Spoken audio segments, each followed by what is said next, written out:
رزق کے اندر برکت کیسے ہو اس کے چند اصول ہیں. پہلا اصول تو یہ کہ جو آدمی نیکی، دیانت، سچائی کے ساتھ اپنا کاروبار کرے، ان چیزوں کی وجہ سے برکت لازمی ہوتی ہے. دلیل اس کی کہ خدیجہ الکبریٰ رضی اللہ تعالی عنہا نے نبی علیہ الصلوۃ والسلام کو سامان تجارت دے کر بھیجا تو نبی علیہ الصلوۃ والسلام نے اس کو جا کر بیچا. صداقت، امانت، دیانت، فراست، ان چیزوں کو استعمال کیا. نتیجہ کیا نکلا کہ اس مال کا منافع عام معمول سے دگنا منافع ہوا، جس پر خدیجہ کبریٰ حیران ہوئی کہ بھئی اتنا زیادہ منافع روٹین میں ہوتا ہی نہیں تھا. علماء نے لکھا ہے کہ جب نبی علیہ السلام نے پرائے مال پر اپنی صفات کو استعمال کیا، مال پرایا تھا، امانت اپنی تھی، دیانت اپنی تھی، صداقت اپنی تھی، فراست اپنی تھی، جب ان صفات کو پرائے مال پہ استعمال کیا اللہ نے اس میں دگنا نفع دے دیا. اے بندے، تو ان صفات کو اپنے مال پہ استعمال کرے گا، اللہ تجھے کتنا نفع عطا فرما دے. اس لیے 10 میں سے 9 حصے رزق اللہ نے تجارت میں رکھا ہے اور 1 حصہ رزق باقی نوکریوں میں. اور یہ تجارت، یہ انبیاء کا کام. اس لیے دیانت دار تاجر قیامت کے دن انبیاء اور صدیقین کے ساتھ کھڑا کیا جائے گا، حالانکہ تجارت کرتا ہوگا. تو اس کے کچھ اصول ہیں. اگر انسان کو رزق کی پریشانی ہو تو اس کے لیے ایک تو وہ کثرت سے استغفار کرے، کیونکہ ضرورت ہے نا. آج کئی دوست اس میں پریشان ہوتے ہیں، پوچھتے ہیں، تو بجائے الگ الگ کسی کو بتائیں کیوں نہ دوستوں کو سب کو ہی بتا دیں، فائدہ ہو جائے گا. بلکہ یہ اور آگے کسی کو بتائیں گے اللہ کی مخلوق کا فائدہ ہو جائے گا. تو رزق کی پریشانی دور کرنے کے لیے پہلا عمل انسان کثرت سے استغفار کرے. استغفر اللہ ربی من کل ذنب واتوب الیہ. اگر تو یہ پورا پڑھے تو بہت اچھا، کم از کم استغفر اللہ یہ تو ضرور ہی پڑھتا رہے. استغفروا ربکم انہ کان غفارا. دیکھو دلیل قرآن پاک سے. نوح علیہ السلام نے کیا کہا تھا؟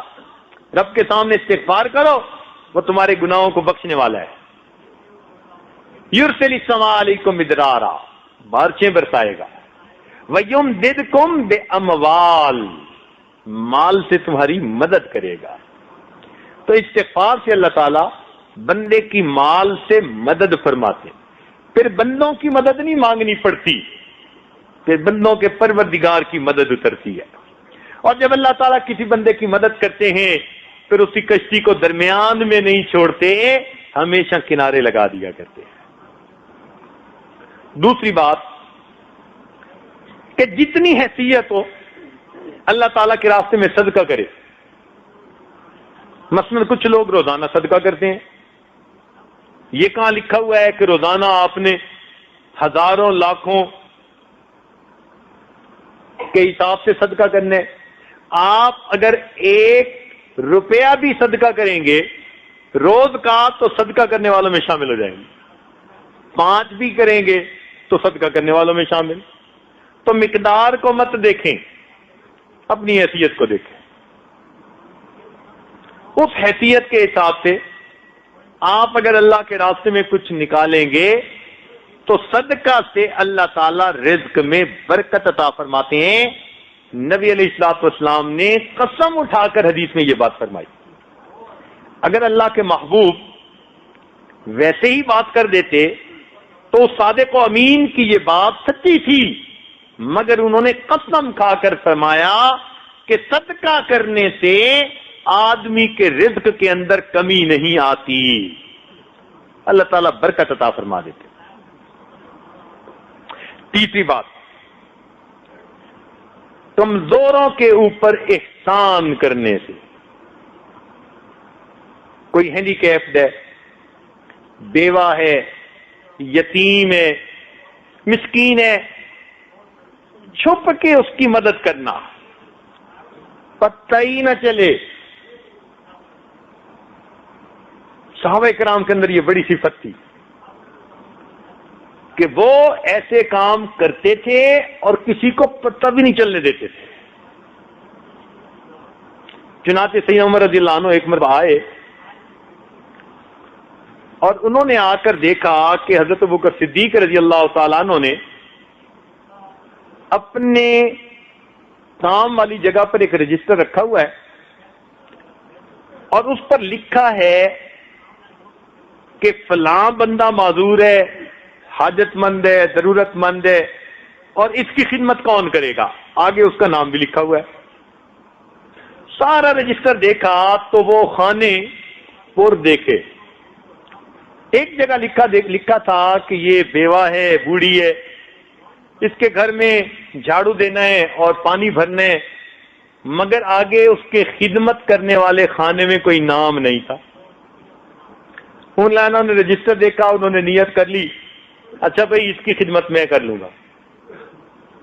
چنانچہ اگلے دن فجر کے بعد اس کے گھر پہنچے، دروازے پہ دستک دی، اماں میں آپ کی خدمت کے لیے آیا ہوں. انہوں نے کہا جی خدمت کرنے والا تو آیا تھا، وہ خدمت کر کے چلا گیا. اچھا چلو میں کل فجر سے پہلے آ جاؤں گا. اگلے دن عمر رضی اللہ تعالیٰ عنہ تہجد پڑھنے کے بعد فجر سے پہلے ہی اس کے دروازے پر پہنچے کہ میں اس کی خدمت کروں گا، جھاڑو دوں گا، اس کا پانی بھر دوں گا. دستک دی، بڑھیا نے کہا جی کہ وہ تو کوئی آیا تھا، پانی بھی بھر گیا، جھاڑو بھی دے گیا. اچھا، وہ بھی عمر بن خطاب سے کہنے لگے اچھا پھر میں دیکھتا ہوں. اگلے دن عشاء پڑھ کے وہ راستے میں ایک جگہ چھپ کے بیٹھ گئے. کہنے لگے اب دیکھتا ہوں کون جاتا ہے خدمت کرنے والا. آدھی رات، جب گہری رات تھی نا، اس وقت اچانک انہوں نے دیکھا کہ کوئی آہستہ آہستہ قدموں سے اس بڑھیا کے دروازے کی طرف جا رہا ہے. اللہ نے کھڑے ہو گئے، کہنے لگے من انت، تو کون ہے؟ یہ پوچھا تو آگے جواب میں امیر المومنین سیدنا صدیق اکبر عنہ کی آواز آئی کہ میں ابو بکر ہوں. امیر المومنین آپ کہ ہاں میں اس بڑھیا کی خدمت میں کرتا تھا اور میں نے اپنا نام لکھنا مناسب نہیں سمجھا تھا، اس لیے تمہیں خانہ خالی نظر آیا، ورنہ اس کا پانی تو میں رات کو آ کے بھر دیتا. اتنے میں انہوں نے کیا دیکھا کہ امیر المومنین کے پاؤں میں جوتی نہیں تھی. تو عمر رضی اللہ عنہ نے پوچھا امیر المومنین رات میں آپ ننگے پاؤں گلیوں میں چل رہے ہیں؟ امیر المومنین نے کہا ہاں، میں جوتا اس لیے نہیں پہنتا میرے جوتوں کی آواز سے کسی کی نیند میں خلل نہ آ جائے. میرے جوتوں کی آواز سے کسی کی نیند میں خلل نہ آئے، میں رات کو ننگے پاؤں چل کے اس بڑھیا کا پانی بھر دیتا ہوں، اس کے گھر میں جھاڑو دے دیتا ہوں. ایسا اللہ کی رضا کے لیے کام کرتے تھے. تو ہم بھی اگر کسی پر احسان کریں تو یوں چھپ کے کریں. آج تو ہماری حالت یہ ہے نا کہ ہم دائیں ہاتھ سے گناہ کرتے ہیں، بائیں کو پتہ نہیں چلنے دیتے، ایسے چھپ کے گناہ کرتے ہیں. صحابہ کرام دائیں ہاتھ سے صدقہ کرتے تھے اور بائیں ہاتھ کو پتہ نہیں چلتا تھا. امام زین العابدین رحمۃ اللہ علیہ جب ان کی وفات ہوئی تو نہلانے والے نے، غسال نے دیکھا کہ ان کے کندھے کے اوپر نا ایک کالا سا نشان ہے.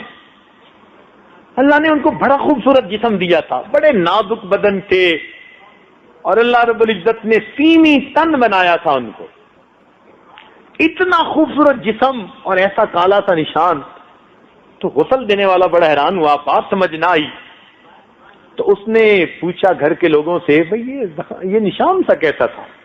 ہمیں بھی نہیں پتا. بات ان کی اہلیہ تک پہنچی، جی نشان کیسا تھا؟ ان کا جی ہمیں بھی پتہ نہیں ہے. عجیب سی بات. کئی دن گزر گئے.